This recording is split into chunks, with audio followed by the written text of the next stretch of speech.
Back in 2016, Prince Harry found his celebrity princess. Thank you so much.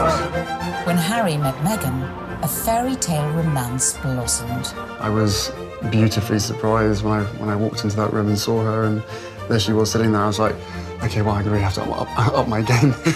They were engaged after a year, and the most spectacular of royal weddings followed. The wedding was phenomenal. It was a royal wedding, but it was on a completely different level.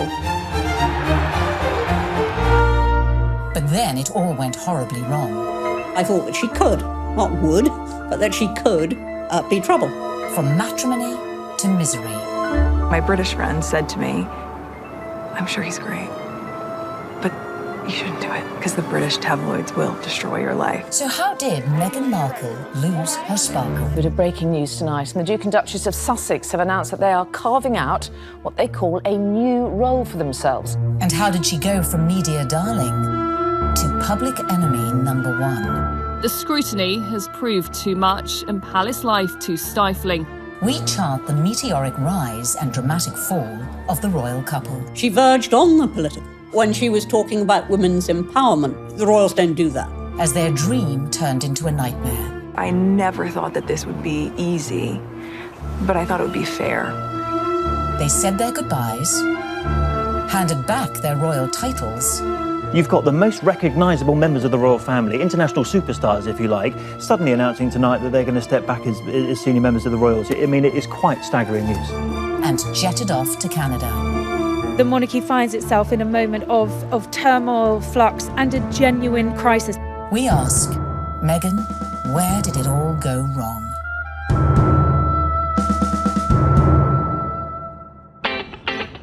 In her dating years, Meghan was said to be an avid reader of 90s book, The Rules, a self-help dating guide read by millions worldwide. But The Rules ain't got nothing on the Meghan Markle handbook. Beginning, of course, with step 1, be born into showbiz. To bag your Prince Charming, it always helps to start off in life with celebrity connections. And with Mum Doria and Dad Tom working in the entertainment industry, Meghan was all set. Meghan has a true showbiz upbringing. Her parents actually met on the set of General Hospital. Her dad was working on the lighting, her mom was temping there. It was the late 70s when my parents met. My dad was a lighting director for a soap opera, and my mom was a temp at the studio. I like to think he was drawn to her sweet eyes and her afro, plus their shared love of antiques. Whatever it was, they married and had me. They moved into a house in the Valley in LA, to a neighborhood that was leafy and affordable. Nice, huh? You like these ponytails? Unsurprisingly, young Meghan soon caught the acting bug and would often visit her dad on the set of long-running TV sitcom Married with Children.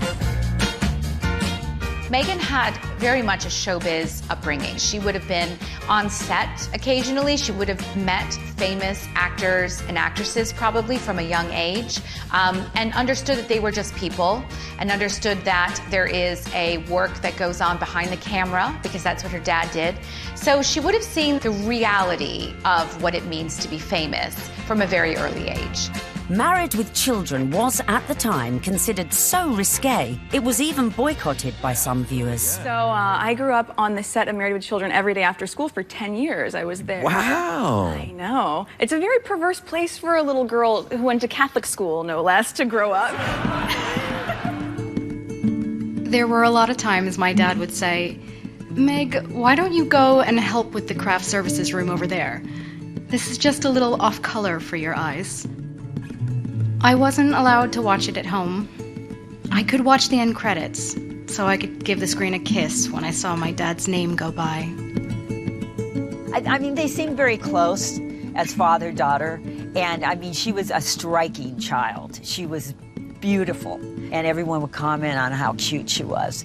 But beyond that, and more important than that, was the fact she was just a very nice little girl and very respectful, and just really a sweet kid to be around.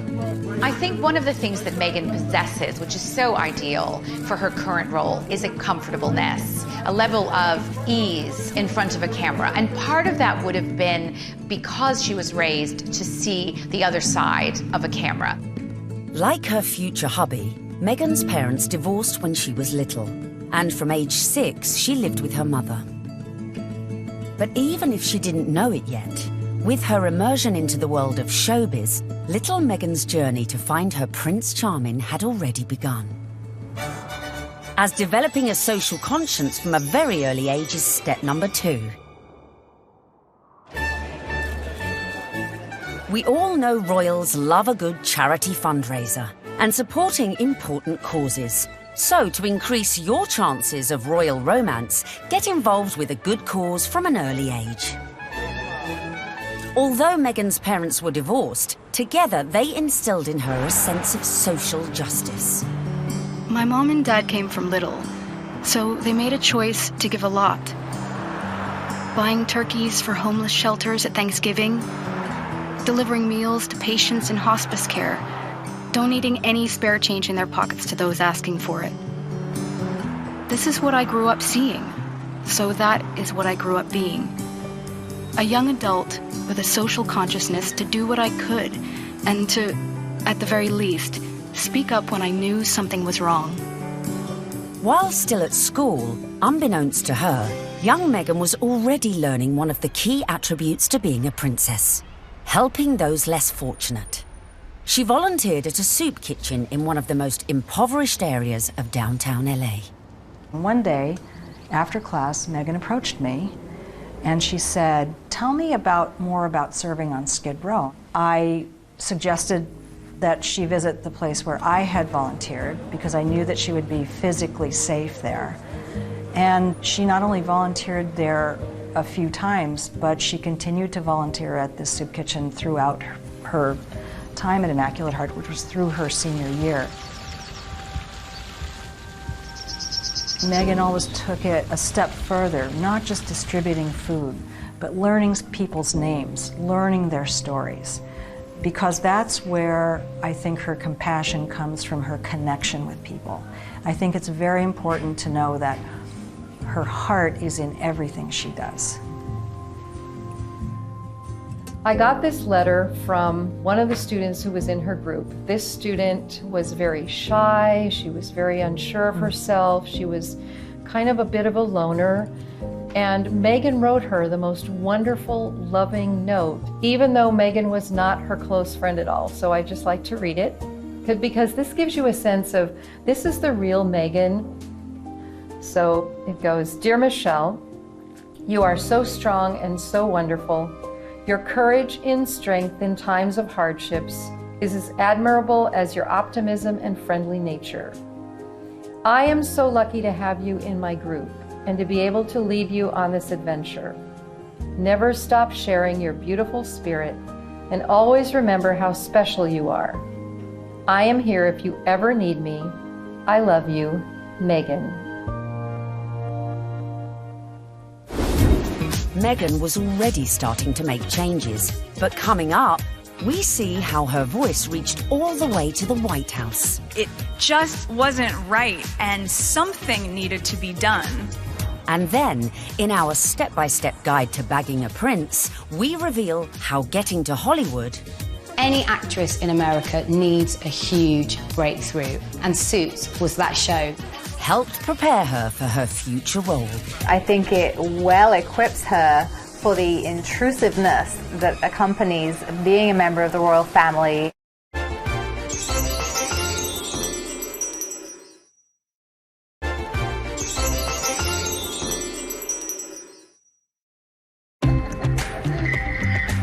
While still at school, Meghan had developed a strong social conscience. And as she grew, so too did her passion for change. Please welcome Meghan Markle. Which in 1993 took her all the way to the White House.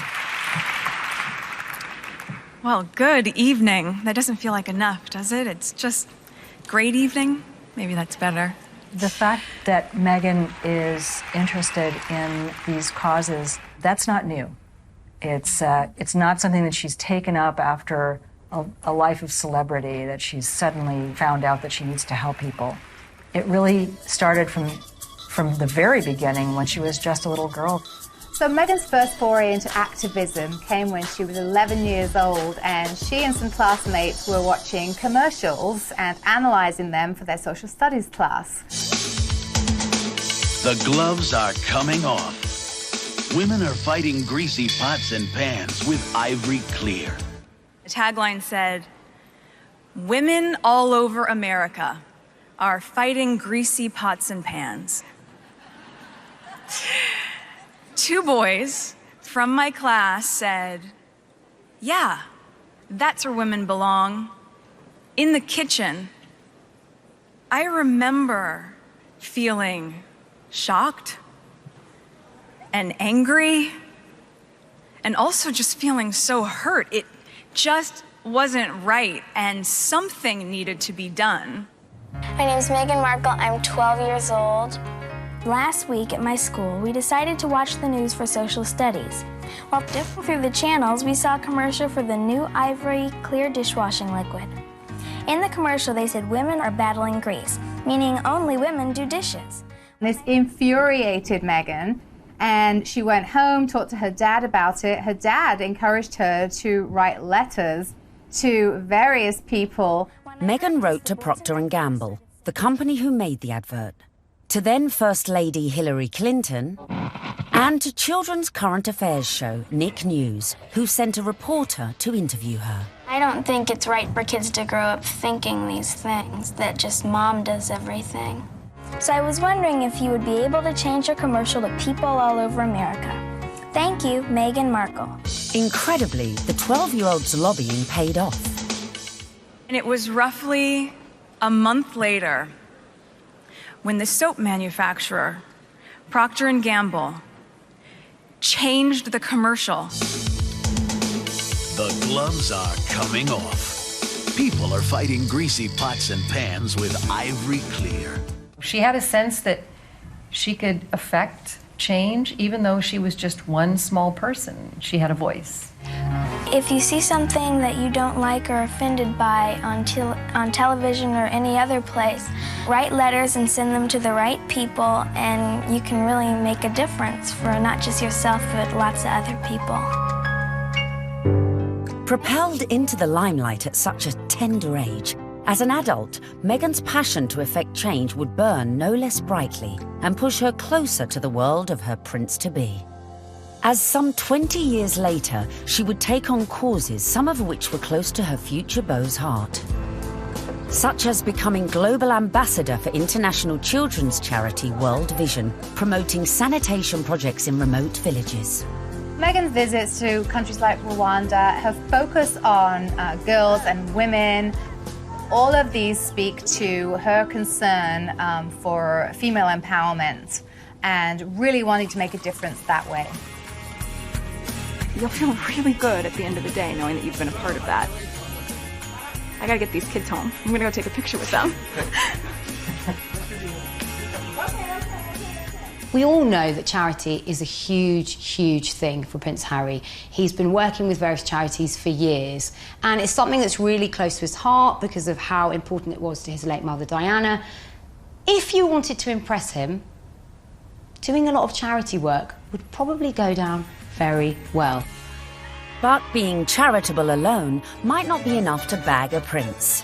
So bring on step number 3. Of course, one possible way to bring yourself closer to royalty is to become a celeb. Easy, right? Meghan was a natural-born performer after all. Long before I taught Meghan, I saw her in the school plays. And she was one of those girls, when she was on stage, you were drawn to watch her because she just had this charisma and this charm, and she was really good. We have a musical and a play every year, and she was certainly one of the many shining lights that we have here at Immaculate Heart. After leaving high school, Meghan's dramatic flair led her to enroll at the prestigious Northwestern University, where she studied theatre and international relations. International relations and basically showbiz. It is a perfect combination for someone who's going to be in the royal family. There's a lot of showbiz involved in the royal family, and you know, no one talks about it, but it is like being an actress. You have to be so excited to meet people, some of whom may even say something that's a bit insensitive or rude, and you have to still make small talk and still smile all the time. You get your picture taken. Meghan's preparation really couldn't have been better for this role. Prior to attending university, she auditioned for roles in music videos for artists such as Shakira. After the aftermath of the audition. This is the aftermath of the audition, and it went pretty well. We just had to dance crazily, and so I did, and it was tiring. We just all danced like wild women, and I was shaking my hair around, and so that's that. While at university, Meghan showed promise on stage, starring in a number of student movies. Back home in LA one Christmas, a friend introduced her to a manager who'd watched one of her films. He offered to find her work in return for 10% of her earnings. But as she would soon discover, the path to success was not an easy one.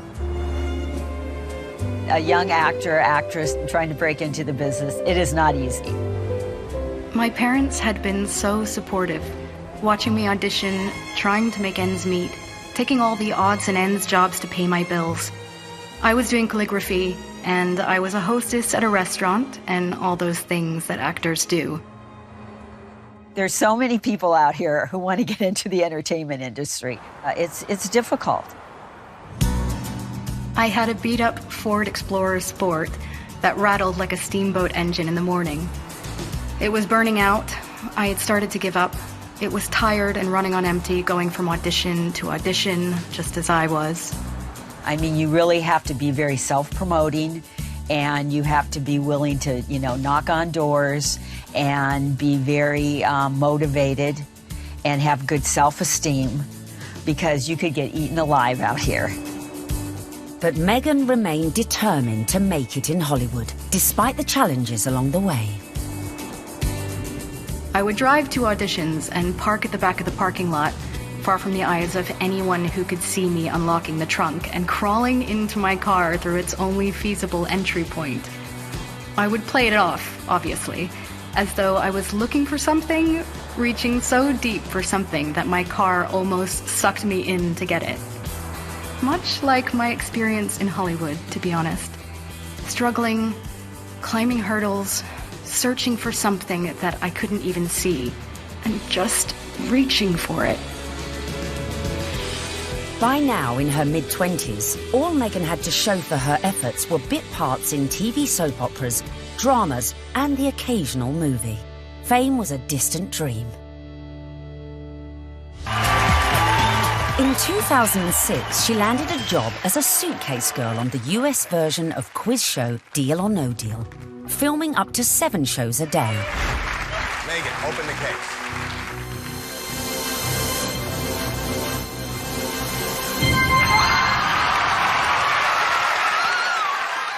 For somebody like Meghan, appearing as essentially an adornment on a game show would not be her ideal job. I'm sure she appreciated the paycheck, but she would have felt creatively unfulfilled. Just to be seen as a pair of legs or a pretty girl holding a briefcase full of cash, that's not what Meghan was after. But unfortunately, that is part of what leads to fame. You have to kind of pay your dues. You don't just start out on a show like Suits.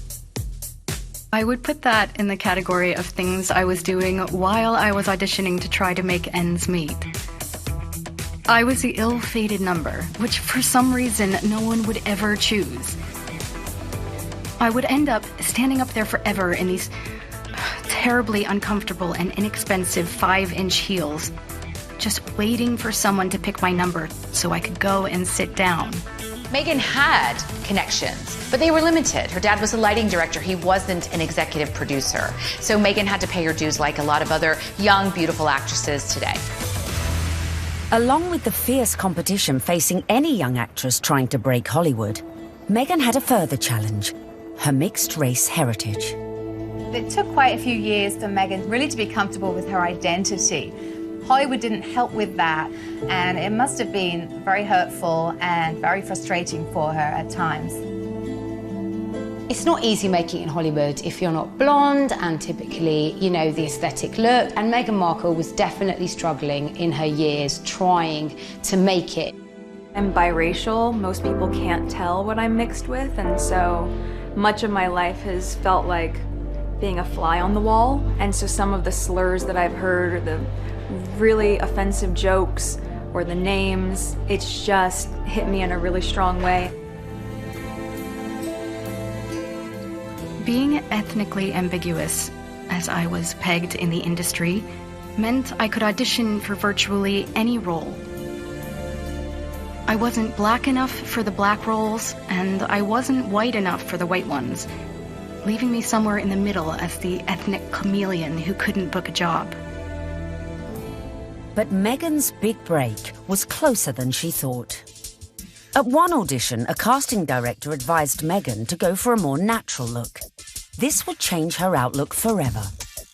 She stopped me in mid-scene and said so simply, "You need to know that you're enough."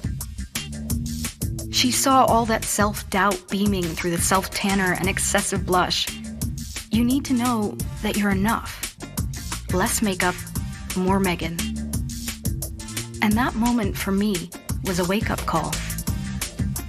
Meghan had started dating film and TV producer Trevor Engelson in the early noughties, and in 2011, after 7 years together, they got married.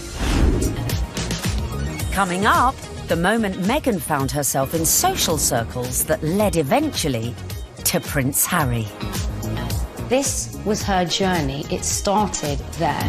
And we find out what princes do on a first date. There she was sitting there. I was like, okay, well, I really have to up my game.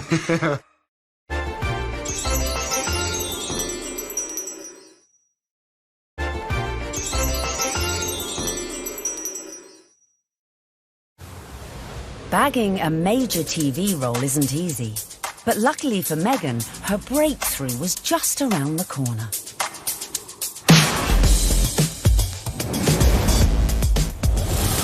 When she auditioned for a new legal drama series, it was just another day in the office. Or so she thought. Suits was set in New York, but filmed in Toronto. It was the 5th pilot I would have filmed. I remember hoping this one would see the light of day. Never would I have imagined that this show would not just change my career, but also change my life. Any actress in America needs a huge breakthrough. And what they want is to be on a massive show. And Suits was that show for Meghan Markle. Meghan won the role of Rachel Zane, an ambitious young lawyer. Hi, I'm Rachel Zane. I'll be giving you your orientation. Wow, you're pretty. Good. You've hit on me. We can get it out of the way that I am not interested. No, I'm sorry. I wasn't hitting on you. Trust me. I've given dozens of these, and without fail, whatever new hotshot it is thinks that because I'm just a paralegal, that I will somehow be blown away by his dazzling degree. Let me assure you, I won't. Meghan's character, Rachel Zane, was what we might call a grafter. She worked her way up, she had rich parents, but she didn't want to take any help from them. I guess there could be some crossover between Meghan's character, Rachel in Suits, and her normal everyday life. Her role within that, she's a strong, independent woman. Do you know what I mean? She commands respect, she commands authority. So when you look at Meghan in everyday life, she does that as well. You know, there is kind of some fluidity between those two roles there for sure. They're both very strong, driven, independent women, but they really have a heart of gold. They're a bit of a soft touch. They'll help anybody. We know this of Meghan, and I think as the show went along, Meghan was able to incorporate more of herself into the character. The flip-flop culture is part of just who I am. I love my cutoffs and flip-flops and being as relaxed as can be, which is why it's so fun to dress up and play Rachel. Finally, after years of hard graft, she'd landed her big break. The show was a hit. The USA Cable Network commissioned a second series, and Meghan moved full-time to Canada to be near the studio. Meghan's move to Toronto was a big deal. She's very close with her mother, Doria, and she moved away from home and her friends in LA to go start a new life in Canada. So Meghan chose not to live in like the poshest area of Toronto. She chose Seton Village, which is more laid back, tree-lined, and people keep to themselves, and that's exactly what Meghan did. So much so that her neighbors didn't even know who she was. But not for long. The show soon became an international smash, catapulting Meghan to fame and to becoming a household name. I'd never watched Suits. I'd never heard of Meghan before. Well, nearly a household name.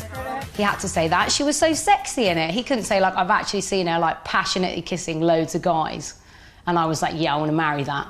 When she landed the role in Suits, Meghan became a legitimate, bona fide celebrity. This was the first time that, you know, she would have had her name called out on a red carpet. This was the first time she would have been tapped. So this was a big adjustment for her, and it all happened away from home. But being away from home wasn't without problems in her personal life, with husband Trevor. They were together for 7 years, married for 2. The problem with the marriage was the distance. And no sooner were they married than she got the gig on Suits, and she was in Toronto and he was in LA. And the relationship just didn't last. Meghan may have been unlucky in love, but her star was on the rise. And with stardom came power. Before filming season 4 of Suits, Meghan complained to the programme makers. She once said that every script seems to begin with, Rachel enters wearing a towel. And at some point, she put her foot down and was like, no, I'm not doing that. She doesn't need to be that. And the character evolved. I didn't think you'd be so naive. Excuse me? Your job wasn't to talk to Mr. Bailey once and, after being moved by his tale of woe, tell me to jump him to the top of the pile. It was to assess his case and present evidence. And it's exactly what I'm doing here. I just left 2 boxes of textbook prosecutorial misconduct with your secretary. You found all of that since yesterday? Yes, because while I may only be a second-year law student, I have been a practicing paralegal for the past 8 years. Looks like I have some reading to do. I'm sorry for interrupting your day. Good afternoon, Miss Zane. Meghan's global exposure as Rachel Zane was perfect prep for another future role. I think it well equips her for the intrusiveness that accompanies being a member of the royal family and being followed at every turn, because she was very used to, you know, sort of putting her own life in the spotlight.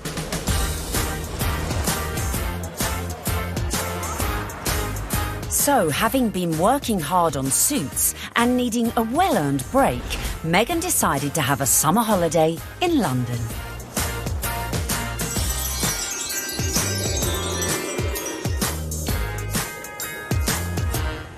The summer of 2016, which turned out to be a very important summer for Meghan, was actually initially a bit of a getaway, a bit of a girls' holiday, a romp around Europe, a celebration of the fact that she was newly single, and she decided that she'd come on a road trip.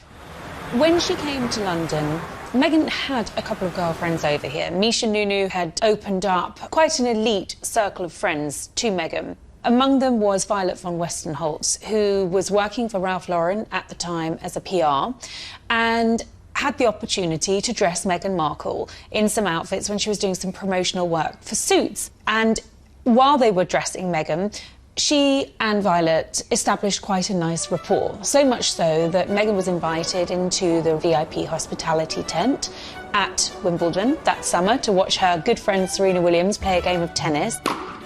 Obviously, you go to Wimbledon and you hang out in the VVIP area.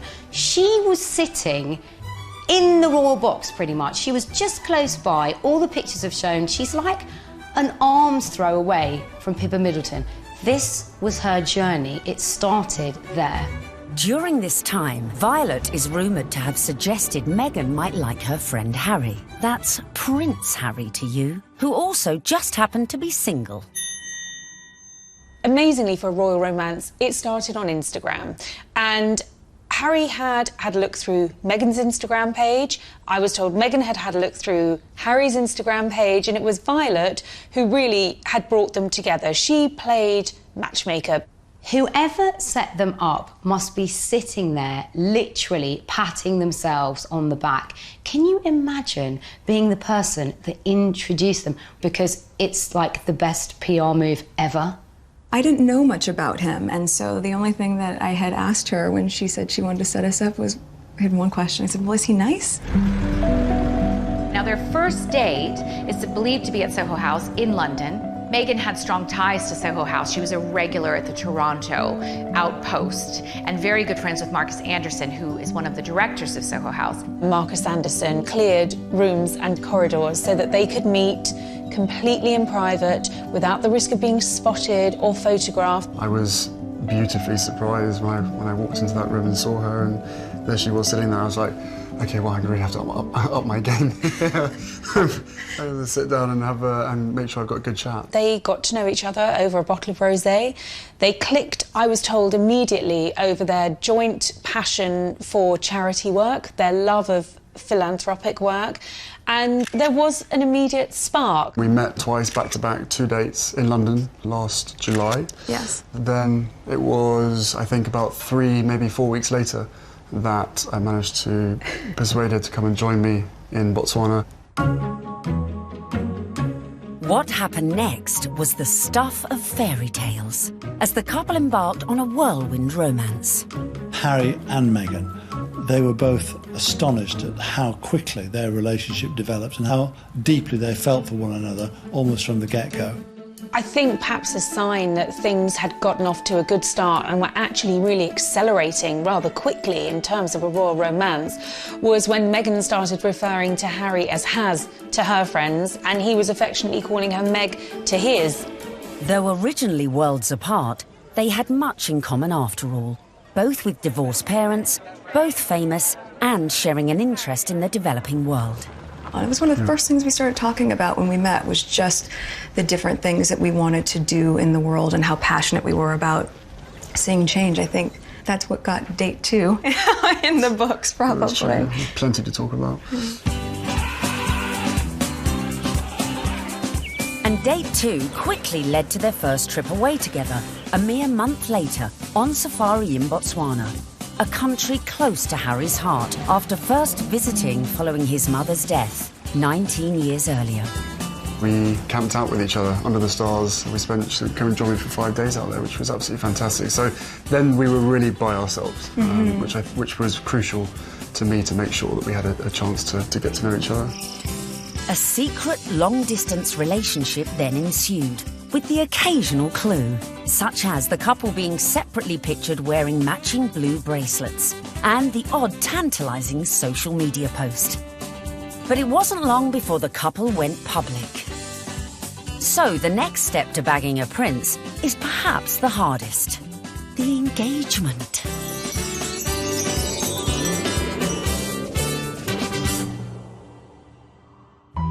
So, Has and Meg were love's young dream. But there was one little problem. Of course, they had the issue of living in separate countries. Harry based in London, living at Kensington Palace, and Meghan being in Toronto, where she was filming Suits. So, from the early stages, they knew that this relationship, if it was going to take off, was going to have its challenges. More often than not, it was Prince Harry jumping on a scheduled flight, incognito, in a baseball cap and a hoodie with just a single protection officer in tow, and taking a regular British Airways, usually, flight to Toronto. He was never seen, never spotted, and so they were able to conduct those early months of their relationship in clandestine and get away with it. They did have this pact to see each other. That's why the long-distance relationship worked. And the other agreement they had was that they would tell as few people as possible. For Meghan, that pretty much stopped at her parents and 2 of her best friends. For Harry, he confided in his father, his brother, and 2 of his best friends. And by doing that, they really kept it in a very tight inner circle. Astonishingly, the couple managed to keep things on the down low for 3 months, until late October, when the cat, or should that be corgi, was out of the bag, after an anonymous source leaked the story to the press.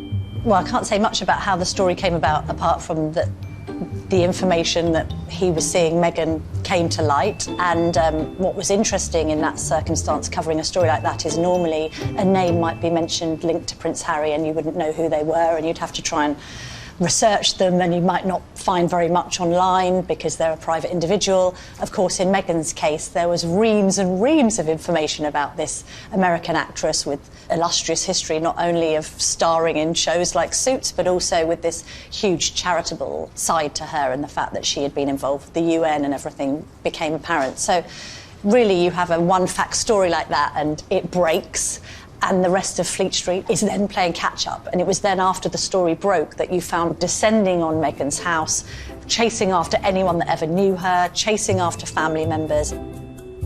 I think both of us were totally surprised by the reaction after the first 5-6 months of when we had to ourselves. Now everyone knew about their relationship, but would everyone approve?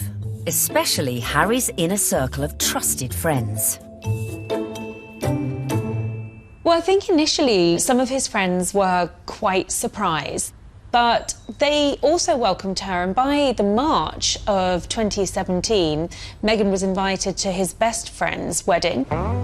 Harry flew Meghan out to Montego Bay for the wedding of old Etonian pal Tom Inskip. She was made to feel very at home, the friends were very welcoming, and she started to actually forge friendships with these people on her own. And that's really lovely that, you know, Prince Harry's at the wedding of his pal and his pals are saying, you guys could be next down the aisle. I mean, what's better than that? They could obviously see that this is genuine. This is a real thing. Well, one of the things I was told by someone at that wedding in Jamaica was that they'd never seen Prince Harry look so happy. And in fact, at the wedding reception, there were jokes of, you two will be next. And actually, those were accurate predictions, because they were. Coming up, the royal couple-to-be's first public appearance. I don't know how many people were actually watching the wheelchair tennis match because a lot of people were watching Harry and Meghan. And just how did Meghan's prince pop the question? I had the ring in my finger and I was like, can I give you the ring? She was, oh yes, the ring.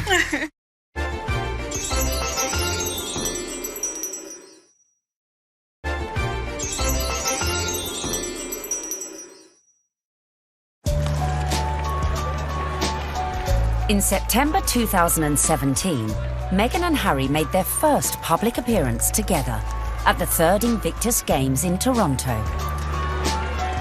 Has and Meg's speculation was at fever pitch. It was the public outing that every dedicated royal watcher has been waiting for. Just 24 hours later, the couple abandoned any effort to keep their feelings for each other private. The setting for this first public date was extraordinary, with no attempts to hide away as they watched the wheelchair tennis at the Invictus Games. It was open to the public. Anybody could go and watch the wheelchair tennis match. Although it has to be said, I don't know how many people were actually watching the wheelchair tennis match because a lot of people were watching Harry and Meghan.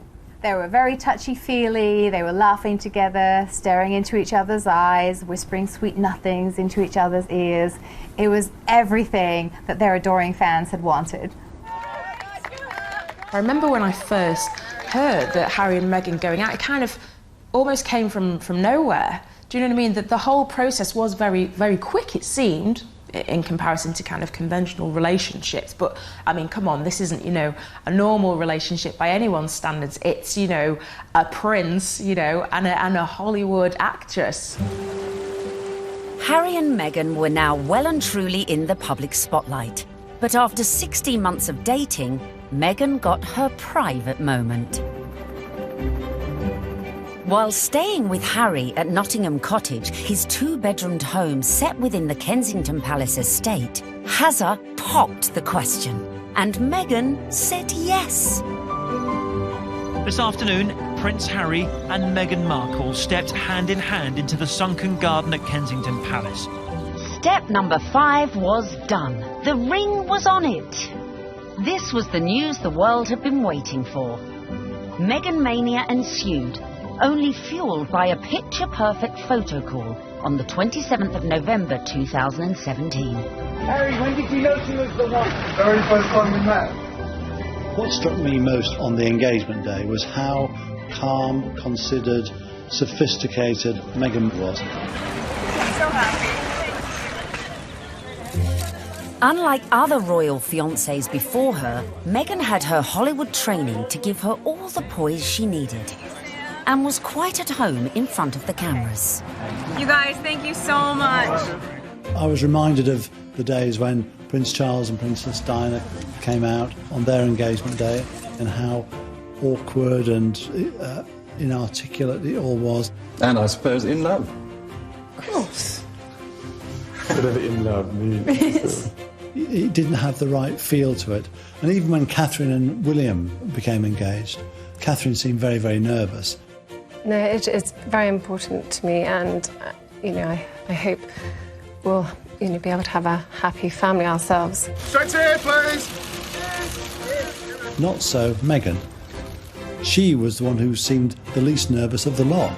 I think it's absolutely clear from their closeness, from their body chemistry, from the energy between them, that these two knew absolutely what it meant to be in love, and they were truly, madly, deeply in love. This engagement had the world's press queuing up to get the perfect front-page shot of their real-life American princess. And it came right at the end.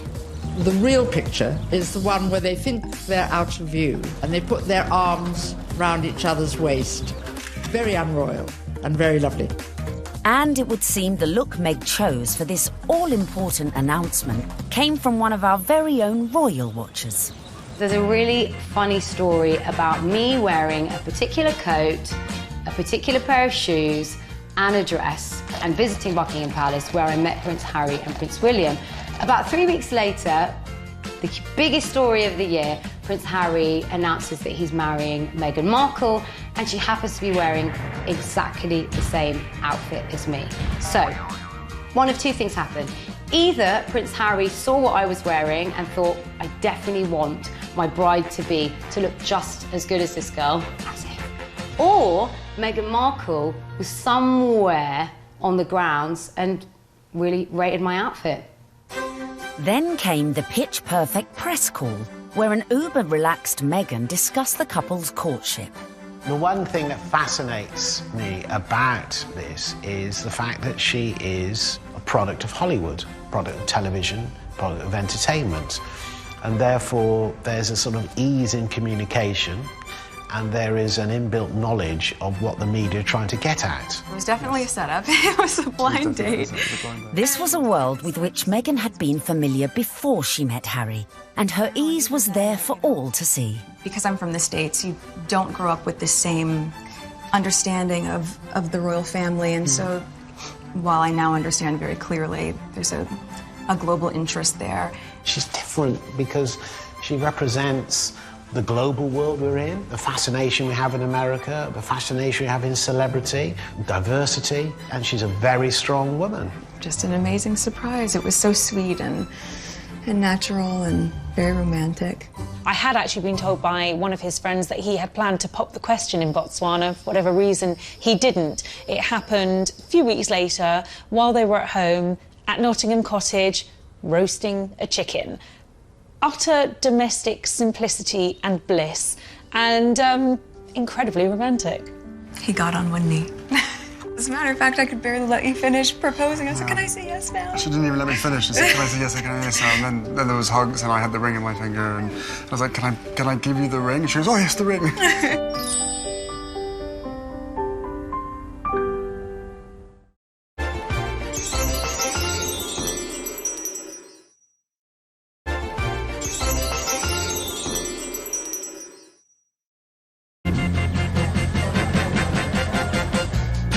Meghan and Harry were united in their passion for change. And in the months following their engagement, Meghan had thrown herself into charity, winning the hearts of the British public. It was clear from day one that she was like a duck to water. She is absolutely natural at this, very engaging, very warm, lots of eye contact. Harry was showing off his new fiancée far and wide, and she charmed everyone from all walks of life, including those who walked on four legs. She even wore a matching coat for the occasion. You can see the American effect of Meghan Markle in every single photo call and every single walkabout. When Meghan goes on walkies with Harry, she's hugging people. In Nottingham, the couple visited charities that were close to Harry's mother's heart. You could see the pride in Prince Harry. I mean, it was a joy to watch. While back in London, a visit to Brixton brought Meghan even closer to the community. Believe it or not, everyone is listening, and I'm in the same room as the royal couple right now. They actually shook my hand. I didn't expect that. I thought, you know, it would just be a distance. They were pretty cool. It was a real nice, good, feel-good factor. They should come more often. They really should.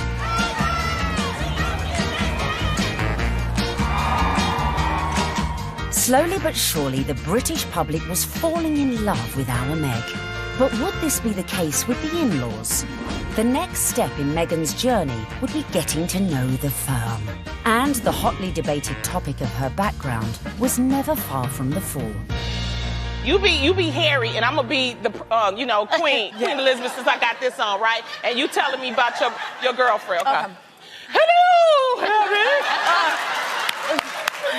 Grandmother, I met this beautiful woman, and she just happens to be mixed race.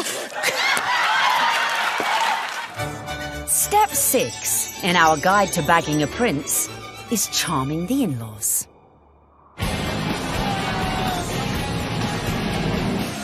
One of the things I found really amazing when I was charting this story was just how warmly welcomed Meghan had been into the royal fold right from the early stages. The early meetings with William and Kate and Charles and Camilla, they were very welcoming. And actually the speed at which Meghan was introduced to the Queen was very surprising. When I looked back at Harry's relationship with Chelsea, it was several years before Chelsea was introduced to the Queen. Cressida, who dated Harry for 2 years, was never introduced to the Queen, but within a matter of mere months of dating her, Harry had Meghan meet the Queen. She's an incredible woman. And the corgis took to you straight away. That's true. In fact, Queenie was so impressed that mere weeks after the couple's engagement, she took the unprecedented move of inviting Meghan to spend Christmas in Norfolk at Sandringham, giving Meg the opportunity for a serious charm offensive. It was a tremendous break with convention that the Queen invited Meghan, who was, after all, just a fiancée, to Sandringham, because normally it's just the wives and the husbands of members of the royal family who are allowed that. I was told that the Queen's feeling was this: she's preparing to give everything up for her grandson, her career, her identity, her nationality, her home in Toronto, everything to be with Harry. And the Queen's feeling was the very least we can do is to make her feel welcome at Christmas. It does show that the Queen is walking in step with the change of the guard at Buckingham Palace. This would have been a far different Christmas to the one Meghan spent in LA the previous year, with the historic 20,000-acre estate playing host to all sorts of little family quirks that would prove a challenge to any outsider. Well, Meghan would have had to get her head around quite a few royal family traditions. They open their presents on Christmas Eve. The presents that they exchange aren't what you'd really expect for members of the royal family. They tend to share really jokey presents with one another. In America, things will come beautifully wrapped and be quite extravagant. And this is the other end of the sphere. You're admired if you find somebody's given you an unusual spoon to stir cakes in, or an unusual thing to keep your porgies in. Meghan would have to embrace all these funny little customs, and clearly she did. After spending the night in her unfamiliar surroundings, the bride-in-training faced her public in that most royal of festive traditions: the post-service walkabout at St Mary Magdalene Church. Well, the Sandringham church photo is the timeline through history. You have a snapshot every year of those people closest to the throne. Now, often you're looking at a picture of a child who was barely able to walk perhaps a year ago, and suddenly they come out of the church. That image will change. In a few years' time, you'll have those couples and their children will be going to church. In a few more years' time, and you may not have the older generation. This year, of course, was Meghan's year. The presence of the royal fiancé drew crowds that were even bigger than usual. The world's media was also out in force, but it was a member of the public who would snap the photo that cemented just how much Meghan was in with the younger royal crowd. Unfortunately for all the photographers on the ground, they just didn't quite seem to get a clear shot, and in the end it came down to a member of the public, a lady called Karen Anvil. It was like a Mexican wave of cheers, so you knew they were coming. The photographers at the other end, and they just happened to look over. And I took one photo, that's the thing. I took one photo and it was, yeah, the right one. When we saw that shot, it was an absolute no-brainer that it was going to be our cover shot, because it was the only one that had captured that moment, the four of them together. And, you know, it symbolised quite a lot in terms of the royal family and where they're going in future. So, yeah, I mean, we were delighted to use it on the cover. And just like that, the Fab Four were born. Clearly, Meghan was well and truly fitting into the royal club.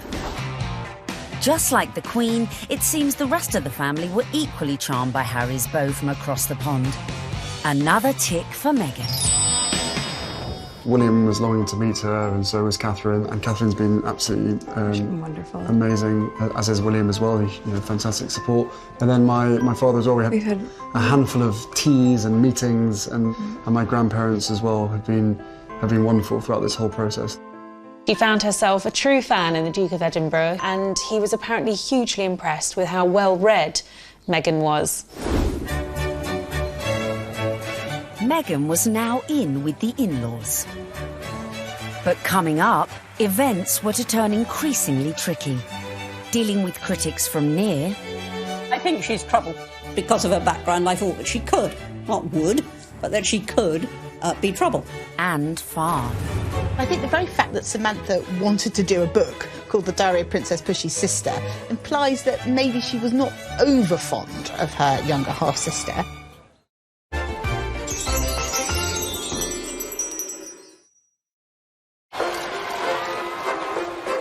Meghan was proving popular with the in-laws, the friends, and was now conquering the British public. But what to do when you find out not everyone likes you? I don't know about this Meghan Markle. Yeah, she's too confident and self-assured. You see what I mean? This water feature's shit, isn't it? Yeah. Oh my God, I thought I was doing so well.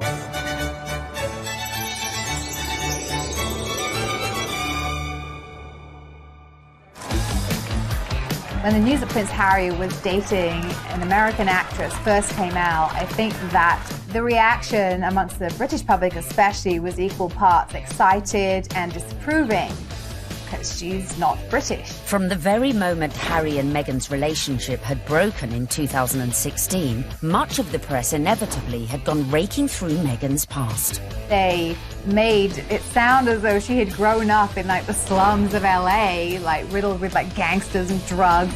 With some reports focusing on the breakup of her parents' marriage and her relationship with her half-siblings. Time is 7 minutes. Harry didn't help matters when he went on to guest edit BBC Radio 4's Today programme. It started well. Morning. Very good to see you. He got some of his mates on the show, like this guy. Okay. Do I need a British accent? But if you start using long pauses between the answers, you're probably going to get the face. Are you? Let me see the face. Oh, okay. But during the course of the programme, Harry answered one question about Meghan. It was your future wife's first Christmas with the in-laws. How was it? She really enjoyed it. The family loved having her there, and it's the family that I suppose she's never had. It's the family that I suppose she's never had. But Harry's comments did not go down well with one member of his future wife's family. Meghan's half-sister Samantha was very cross with what Harry said on the Today programme about the family not being close or a normal family. Samantha tweeted that that was really not the case, and she defended their family as a normal family, a close family, a loving family, and didn't understand what Harry was talking about. And that wasn't the last we'd hear of Samantha, who went on to threaten publication of a tell-all book called Diary of Princess Pushy's Sister. I think the very fact that Samantha wanted to do a book called The Diary of Princess Pushy's Sister implies that maybe she was not over fond of her younger half-sister and maybe is a little conflicted about Meghan's success. There's no bigger media vulture with this wedding than you, is there, Miss Markle? I mean, how you have the gall to come on here and talk about media vultures? You're doing a book called The Diary of Princess Pushy's Sister. You've been trashing it for 2 years, you little vulture. I've made it clear in several interviews that you can't judge a book by its cover, and similarly, you can't judge a book by its title. Samantha also criticised Meghan's charity work. If you are interested in helping those less fortunate than yourself, it really should begin at home. Could all this bad publicity derail the wedding? And just how should Meghan respond to this particularly barbed attack? The temptation must have been huge for Meghan to have responded to the critics, who were, of course, her family members. She kept a dignified silence. I mean, you've got to feel for Meghan. What would you do if your family were being an absolute nightmare? It is seriously embarrassing. So she does what any of us would do. Hashtag ignore, ignore, ignore. But would Meghan be able to keep her composure in the face of her next critic? A certain ex-Tory MP, a die-hard royalist, who voiced her doubts about Meghan, not in private, but in the most public setting possible, the celebrity Big Brother house. OK, let's take a vote. I think she's trouble. How long do you think she's going to be? 5 years, 10 years, 20 years? Why do you think she's trouble, Anne? Background,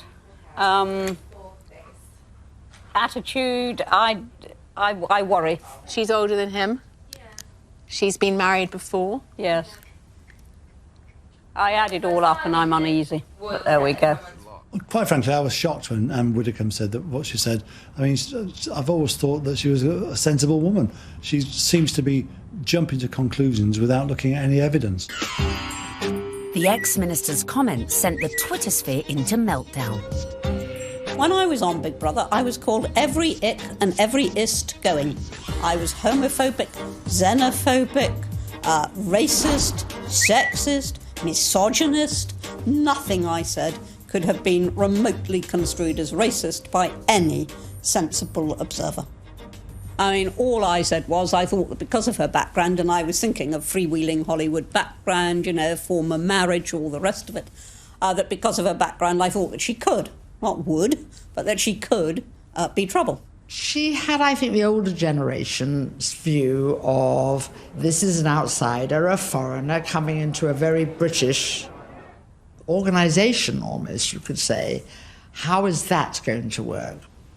The thing that all of us have to do is adapt. We're in the here and now. Embrace. But one woman who was not prepared to embrace was Jo Marnie, girlfriend of then UKIP leader Henry Bolton, who sent a series of racist texts.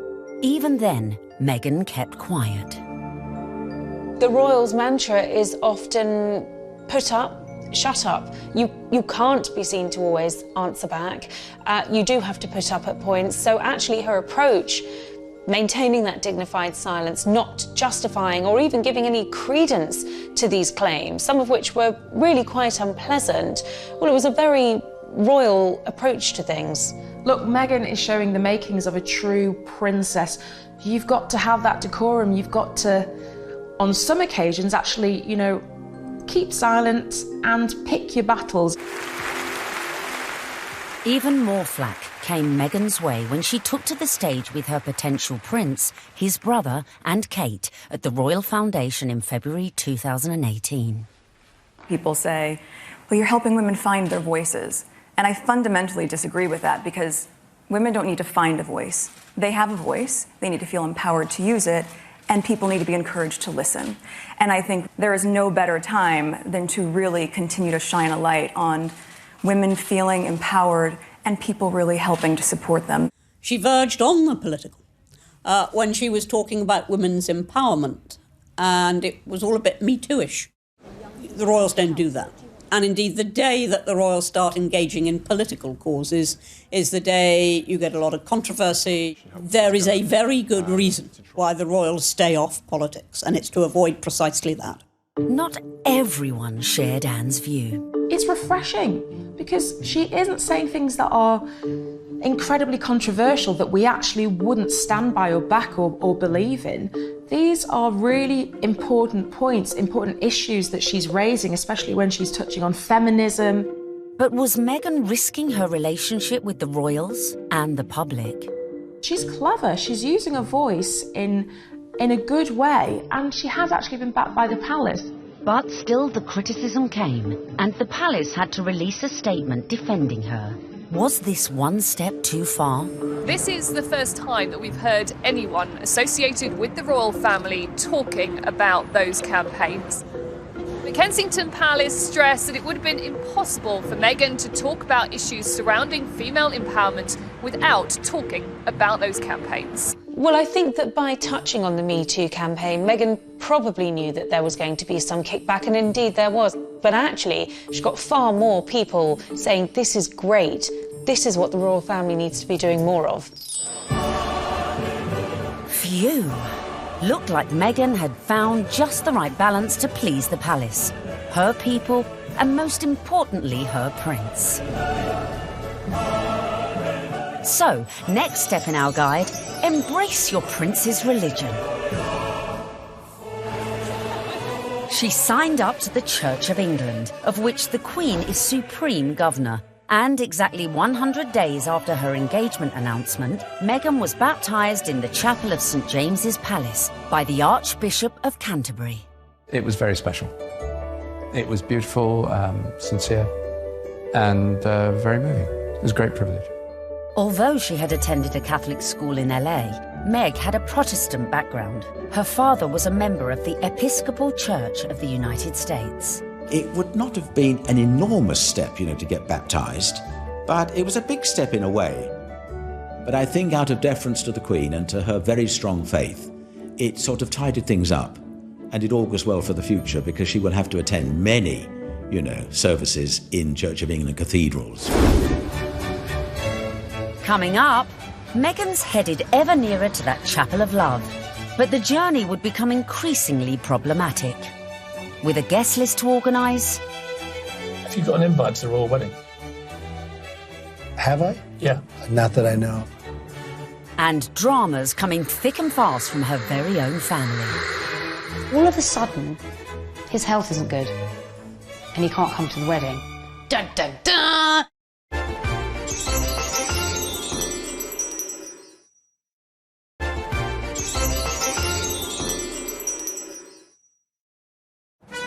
Welcome back, where we find Meghan almost at the final furlong of her romantic journey.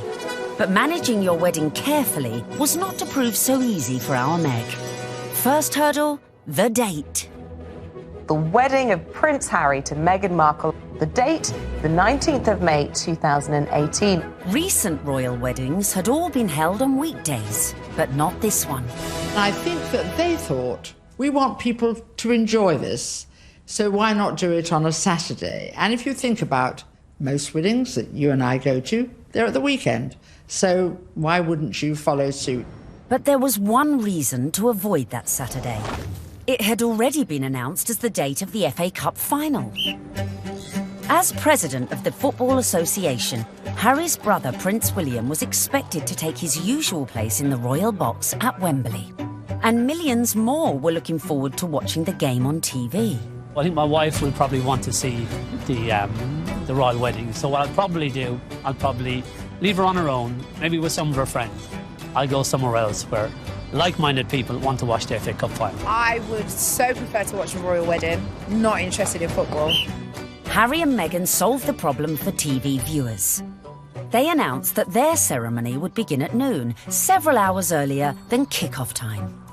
But Wills decided to avoid the fixture clash altogether, scrapping his Wembley appointment to concentrate fully on his little brother's wedding.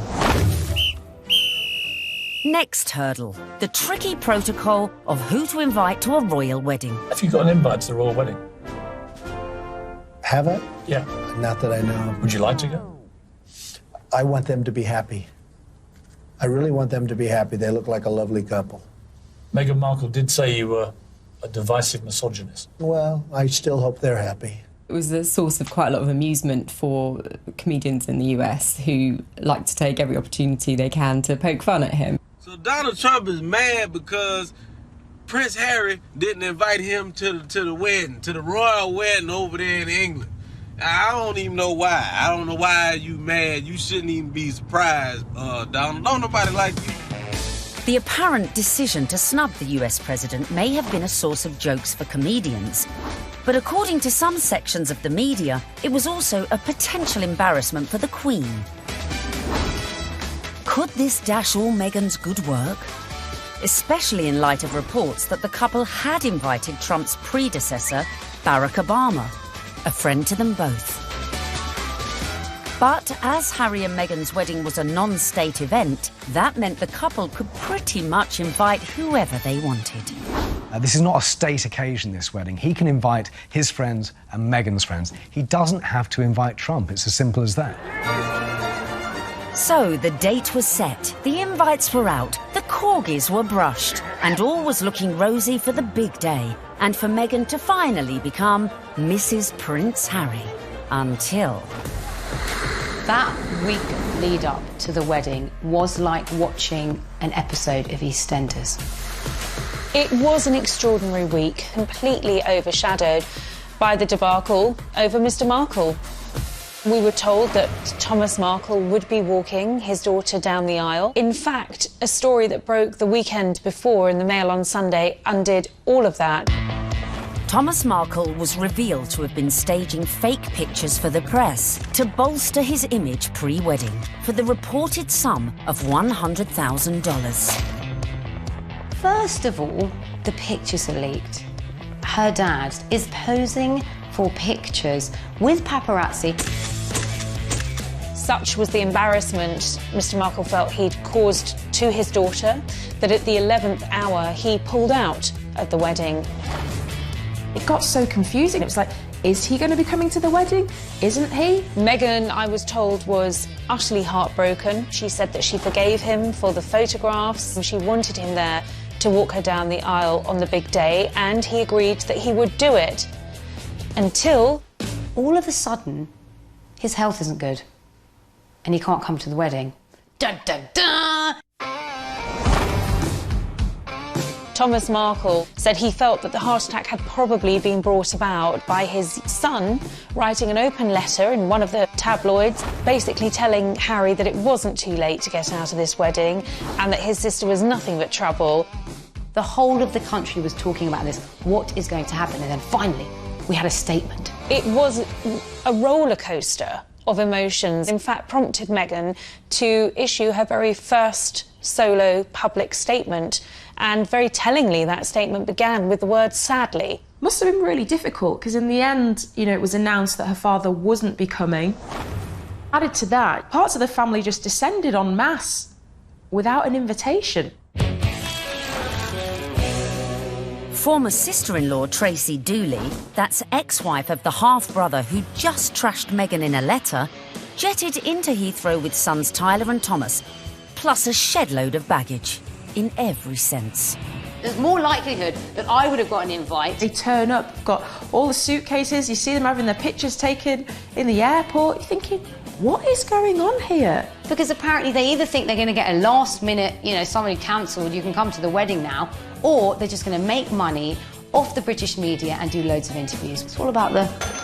Be a pretty exclusive event. Right. So, I mean, if they feel like they would like to invite us, we'd be honored, and if not, we're going to be cheering her on and totally supporting her no matter what. And then on top of all of this, Meghan has to find out that her nephew Tyler is growing cannabis and has even called his special batch the Markle Sparkle. I mean, It was just disastrous from start to finish, and I think actually everyone, not just Meghan, was pleased when they packed their bags and went right back to where they came from.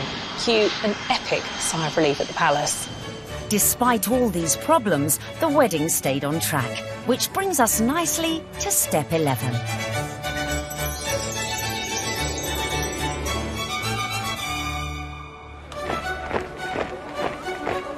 Finally, on the 19th of May 2018, less than 2 years after Harry and Meghan's very first date in Soho House, the day we'd all been waiting for. The world tuned in for the fairy tale wedding of the century. Let's face it, if you're marrying a prince, you may as well pull out all the stops. Meghan and Harry really did have the ultimate fairy tale wedding. You know, they didn't choose St. Paul's Cathedral, where, of course, we saw Charles and Diana wed. They didn't choose Westminster Abbey, like William and Kate. They chose Windsor, which is a lot smaller and feels a lot more private. I was there at the wedding on the day, and Windsor felt like literally a fairy tale come to life. Everything was magical. And as the 600 guests drifted in, it was a veritable who's who of the world's A-listers, from music, film, and sport. I think this was the very first really modern royal wedding that we've ever seen, and it was a true marriage of Hollywood royalty with British royalty. Oprah Winfrey, Idris Elba, George Clooney and Amal, and the cast of Suits. You had Hollywood stars mingling with British aristocracy. It was extraordinary to see.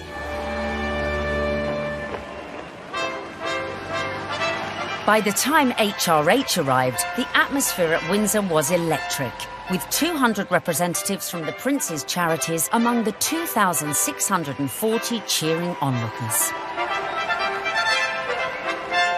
Meghan's bridesmaids and page boys included Princess Charlotte and Prince George, plus the children of some of her closest friends. Sporting the uniform of the Blues and Royals, the regiment Harry served in the army, the groom arrived with a familiar-looking best man.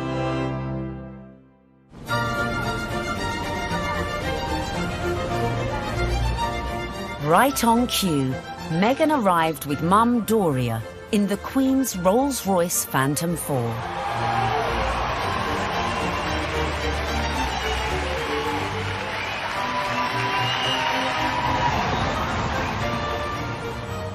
The wedding was phenomenal. The wedding was amazing. I mean, we all wanted to see what she was wearing. And we weren't disappointed when Meghan stepped out in a Givenchy dress with a veil featuring flora and fauna from 53 Commonwealth countries. Topped off with her something borrowed from the Queen, Queen Mary's diamond bandeau tiara.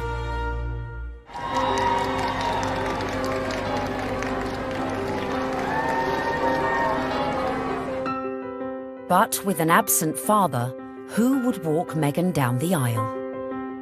Prince Charles rises to the occasion. Prince Charles walks her down the aisle.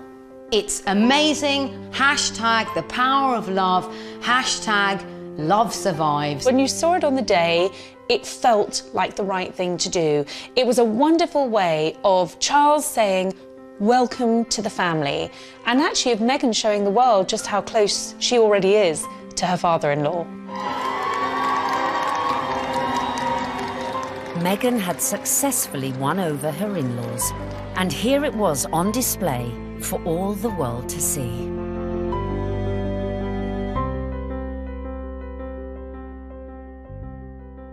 It was lovely. It was really lovely. It felt positive, and yeah, you couldn't help but smile watching it. When the night has come. So, not only had Meghan married a prince, but she had ensured that their wedding would be one that the British public would never forget. And neither would the 60 million who tuned in from around the globe. No, I won't be afraid. It wasn't your typical royal wedding. We had been told by courtiers to expect some surprises, but I don't think anyone expected quite what we saw, listening to that incredible gospel choir, which was a beautiful touch and a wonderful nod to Meghan's dual heritage. Stand by me. Stand by me. Inside, you've got the gospel choir, you know, raising the roof with the music. You've got the Reverend Michael Curry. I think without a doubt, Michael Curry was one of the stars, one of the unexpected stars of the day. I don't think anyone was expecting his sermon. I certainly don't think the royal family were expecting his sermon, because the look of surprise, and I might say bemusement and bewilderment on some of their faces seemed to suggest that they were quite taken aback. We must discover the power of love, the redemptive power of love. And when we do that, we will make of this old world a new world. He started speaking. He just had everybody on the edge of their seats, whether you were there or you were watching it on the television. The room felt alive. I don't think St George's Chapel has ever heard such an effusive address, or heard Martin Luther King quoted in that way. There's power in love. Don't underestimate it. Don't even over-sentimentalize it. There's power in love. You know, there is power in love, and if we hadn't heard it once, it was drilled into us, so we knew that by the end of his sermon. Oh, there's power in love. Her family weren't there. It was just her mother, but her story, her African-American heritage, that was all beautifully reflected in the ceremony and in the day itself. All these things that are really very Meghan just made you realise how much more the world is coming together. It was poignant, powerful stuff. Meghan, I give you this ring. Meghan, I give you this ring. As a sign of our marriage. As a sign of our marriage. By the joining of hands and by the giving and receiving of rings. I therefore proclaim that they are husband and wife. She'd done it. She'd got the ring and she'd married her prince. Watching that wedding, you know, even if you're not a royalist and you're not a romantic, you really couldn't help but be taken in by it, because it was two people that actually seemed like they were really in love. Which on any level is just so nice to see.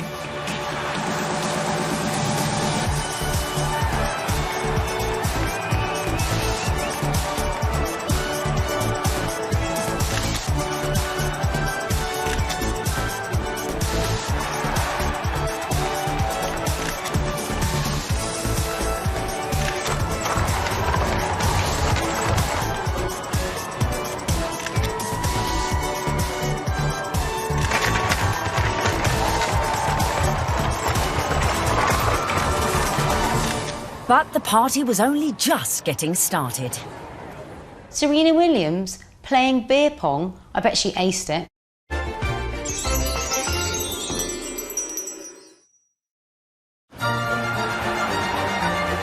Meghan had gone from actress to duchess. And our penultimate tip, really for those who've gone and bagged their prince, is celebrate with the best ever party. Immediately after the wedding, the couple had all 600 guests back to St George's Hall for a wedding breakfast, which was hosted by Her Majesty the Queen. But the real golden ticket to that event was the private evening party, which was hosted at Frogmore that evening by Prince Charles.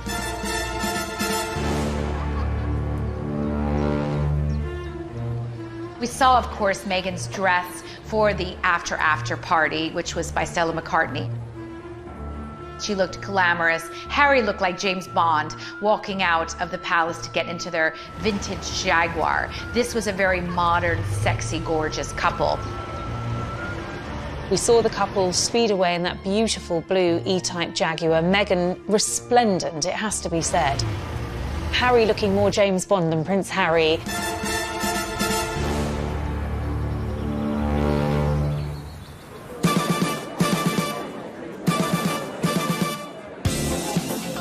Anyone who was anyone was there. sipping on their When Harry Met Meghan ginger and rum cocktails. George and Amal, Serena Williams, James Corden, and Idris Elba, who turned DJ for the night and span a few tunes. I was put forward to DJ. I really wanted to DJ. I would have done the best wedding set in the world. It must have been incredible. Everyone's probably a bit more relaxed, you know, a bit more loose, getting on the cocktails, having a chill. Everyone just wanted to know the juicy details of this VVIP party. Were these huge Hollywood stars and celebrities doing the same kind of things we do when we've been drinking since about midday? Yes, they were. Some wonderful tales of Serena Williams beating everyone hands down at beer pong, a drinking game that apparently Meghan and Harry loved. Serena Williams playing beer pong? I bet she aced it. Serena has since denied she played this game. Shame. But who knows, maybe when they throw their next party. George Clooney serving up cocktails and whisking Meghan and Kate around the dance floor. A dance-off instigated by James Corden between Princes William, Charles and Harry. Which we like to imagine looked like this. Wheels, come on. Well, I it's my reception. Could bust a few. Yeah, there you go. Yeah, there you go. Okay. Yeah, come on. You like that, brother? Yeah, twerk it, Wheels. Just jam on. Twerk it, Wheels. There you go. No. Yeah. Oh, no, Grandmom just saw that. Bollocks. All right. Having an absolute laugh. I mean, was the Queen there? What was she doing? Was she watching it? Was she getting involved? It just sounds like, you know, the doors have been closed, the curtains have been closed, and it's like, right, let's go for it. Let's have a laugh. Let's enjoy this. I think it was just a fantastic night where the couple were able to really do things their way, from serving dirty burgers at midnight out of posh burger stalls in the grounds of Frogmore to handing out monogrammed slippers so that their guests in those 6-inch Louboutins or whatever they were wearing could actually rest their weary feet come the end of the night.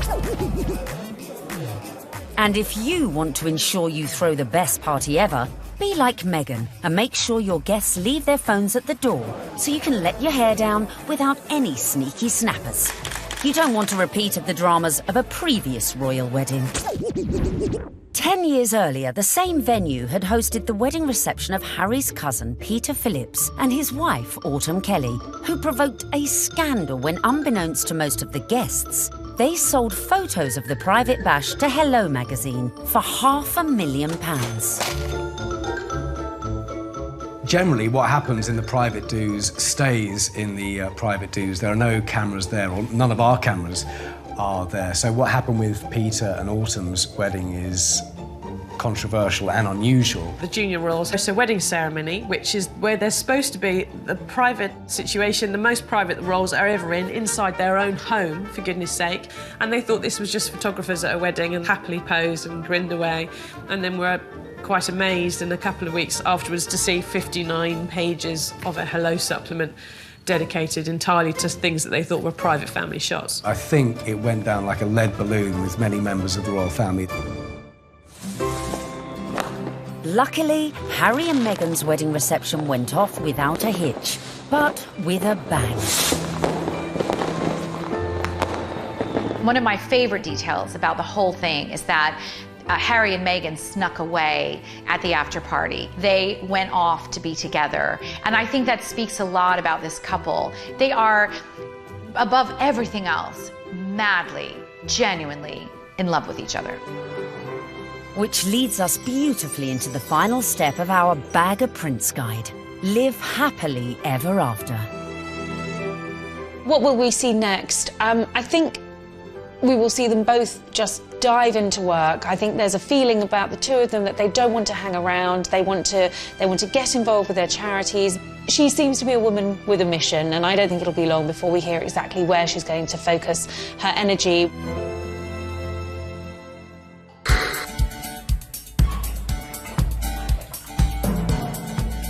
So there you have it. From being born into showbiz, to getting famous, to moving countries. Making moves in royal circles, charming the in-laws, and staying silent in the face of criticism. Meghan Markle might not have set out to bag a prince, but follow her lead and maybe you could do it too. It was the ultimate American dream because hers was a bit of a rags to riches story, and her journey from the leafy suburbs of LA to Toronto to Kensington Palace to St George's Chapel has been a monumental, epic and frankly incredible story. It's so good to meet you. She's a modern woman. This is how we all live, you know, from mixed race families, you know, interracial marriages, coming from different countries. That is what society is about now. The fact that she's unusual for the royal family, I think the fact that she comes from a different country, a different background, it's just a plus. She is very much a breath of fresh air. She's incredibly focused. She's incredibly driven. Women don't need to find a voice. They have a voice. They need to feel empowered to use it, and people need to be encouraged to listen. She's got the biggest platform, she's got huge ideas, and she is changing the game in a very cool way. And she makes Prince Harry happy, and so he now has that partner that he said he always wanted to share the load with. And in Meghan Markle, he found it. If this were a movie script, you would say that Meghan completes him.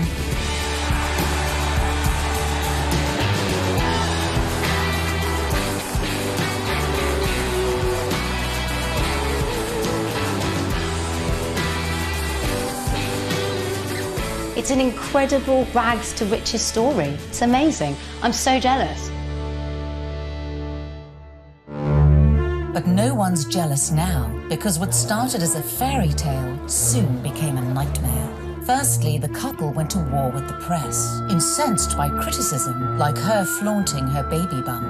And then they launched a legal battle against the Mail on Sunday, after they published a handwritten letter Meghan had sent to her estranged father. When I first met my now husband, my friends were really happy because I was so happy. But my British friend said to me, I'm sure he's great, but you shouldn't do it because the British tabloids will destroy your life.